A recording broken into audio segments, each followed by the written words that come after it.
زندہ رہے زندہ رہے زندہ رہے اے عزادار حسینی یہ چلن زندہ رہے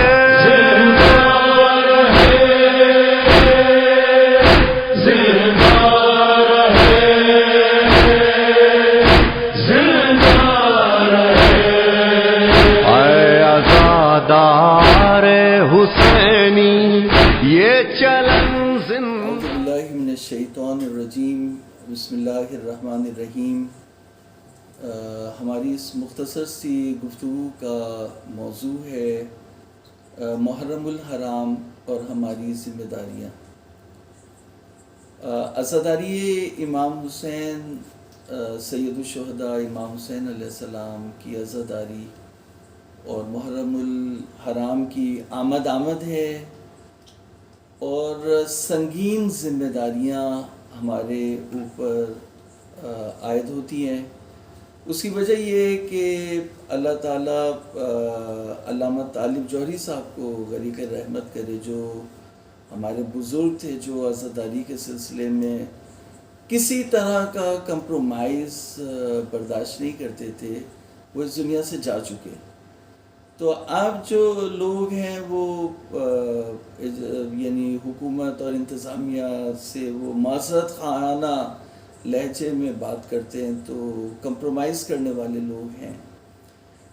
تو یوم علی کا جو جلوس نکلا، جس طرح سے نکلا اور ہماری عزاداری کے اوپر پابندی لگائی گئی، تو عزاداری کے سلسلے میں کسی طرح کی بھی رکاوٹ کو، کسی طرح کی بھی محدودیت کو وقت کے لحاظ سے، افراد کے لحاظ سے ہم قبول نہیں کرتے، نہ ہمیں قبول کرنا چاہیے. ہمارا دینی فریضہ ہے کہ ہم عزاداری میں جا کے شرکت کریں. اگر ہم جا کے شرکت نہیں کریں گے عزاداری میں، تو امام حسین کی مجلس کا ثواب ہمیں نہیں ملے گا. مجلس میں بیٹھنے کا، فرش عزا پہ بیٹھنے کا ثواب اسی وقت آن لائن حاصل نہیں ہوگا، اسی وقت حاصل ہوگا جب ہم امام حسین کی عزاداری میں شرکت کریں گے.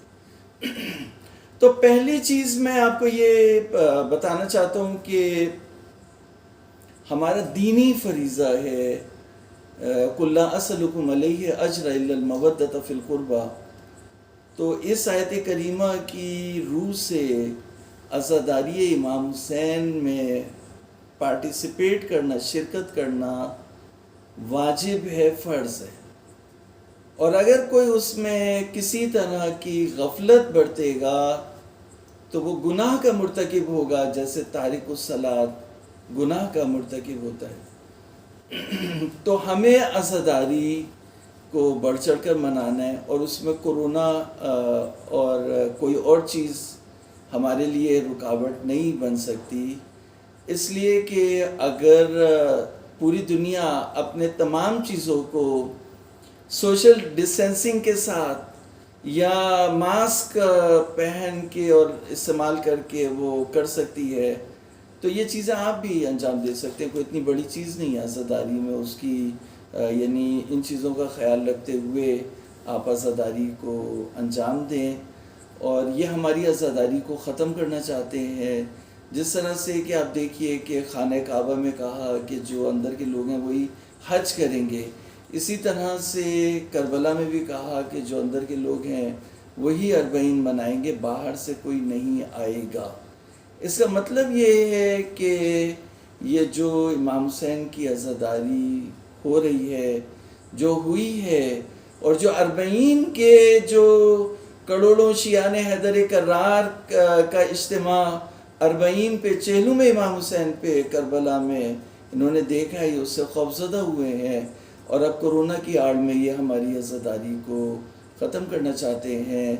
تو میں مومنین سے یہ کہوں گا کہ عزاداری کے مسئلے میں آپ کوئی کمپرومائز کو کسی کی بھی طرف سے، کسی ذاکر یا عالم کی طرف سے ہو، اس کو آپ برداشت نہ کریں. یہ پہلی چیز میں آپ کی خدمت میں رکھنا چاہتا ہوں. دوسری بات یہ کہ تو ہمیں یعنی امام حسین کی عزاداری جیسے ہر سال کرتے تھے اسے بہتر انداز میں کرنا ہے، منظم انداز میں کرنا ہے، اس کی پہلے سے تیاری کرنی ہے. اگر آپ کو ماڈلز دیکھنے ہو تو آپ دیکھیں کہ حزب اللہ جو عزاداری کرتی ہے وہ کتنے منظم انداز سے کرتی ہے. تو منظم انداز سے عزاداری کریں. ہم کسی مسلک اور کسی فرقے کے مخالف نہیں ہیں، تو کسی فرقے کو اور کسی مخالف کو ہماری عزاداری کے اوپر جو پرامن ہے کسی طرح کی تشویش نہیں ہونی چاہیے.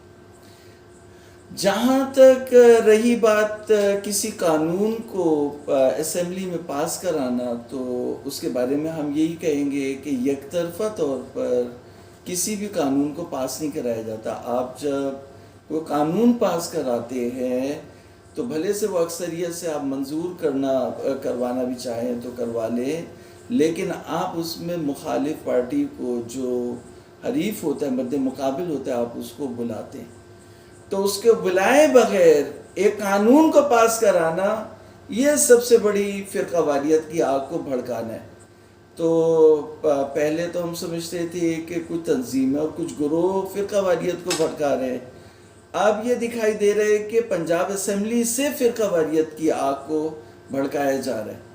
تو کسی بھی قانون کو یک طرفہ طور پہ ہمارے خلاف یا کسی بھی دینی جو چیزیں ہیں ان میں ہمارے علماء کی شمولیت کے بغیر اس کو ہم قبول نہیں کریں گے.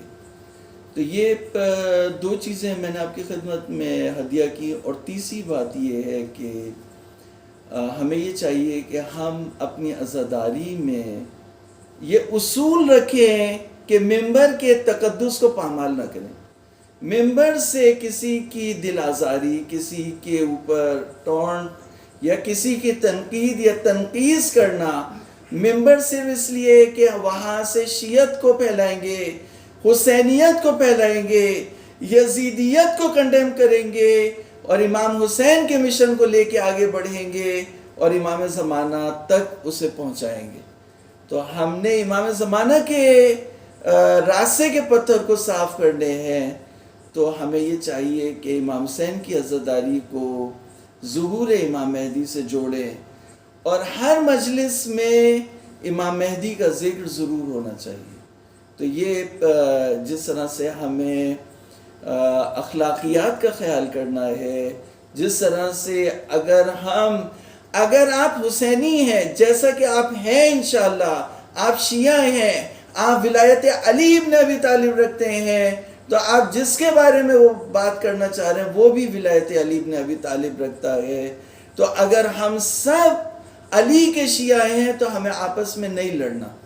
تو ایجنسیوں کا یہ کوشش ہے کہ ہمیں آپس میں لڑوائیں، ہمیں آپس میں نہیں لڑنا، اپنی صفوں میں اتحاد کو برقرار کرنا ہے، اپنے بچوں کی تربیت کرنا ہے، اخلاقیات کو ملوث خاطر رکھنا ہے، اور ہمیں اس طرح سے عزاداری کے سفر کو آگے بڑھانا ہے تاکہ ہم ظہور امام مہدی کے لیے اپنے بچوں کو تیار کر سکیں.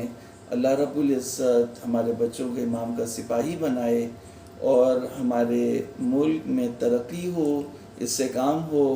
بار پروردگارہ پاکستان کو ترقی ہو، اس سے کام عطا فرما. ہماری افواج جو دہشت گردی کے خلاف جنگ لڑ رہی ہیں ان کو کامیابی عطا فرما، اور ہمیں جنگ کی لعنت سے بچا دے، ہمیں قرضوں کی لعنت سے بچا دے. یہ کشمیر کے نام پر جو یہ امریکہ کی جنگ لڑ رہے ہیں، یا اللہ ہمیں ان جنگوں سے بچا دے پاکستان کو، تاکہ پاکستان کے بچوں میں تعلیم آ جائے، تربیت آ جائے، ٹیکنالوجی آ جائے، اور وہ دنیا میں رہنے کا سلیقہ سیکھ سکیں. پروردگار آپ سب کو ترقی عطا فرمائے.